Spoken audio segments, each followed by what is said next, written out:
שלום, כאן מירי זורגר. אני חוזרת אליכם הפעם עם מתכון לשושני סלמון מבית עוף אנש.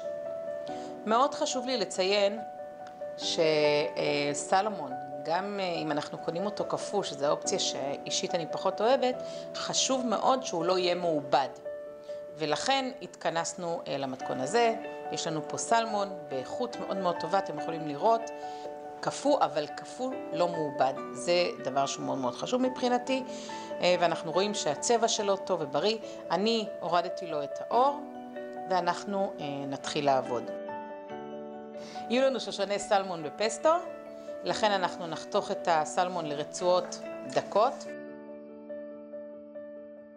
חתכתי את הסלמון, ואני מעבירה אותם לתוך קערית. אני מטבלת רוטף פסטו, פלפל שחור גרוס טרי.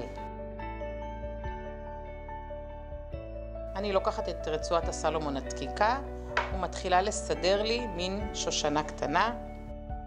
אני עובדת על הצד של האור כלפי מטה.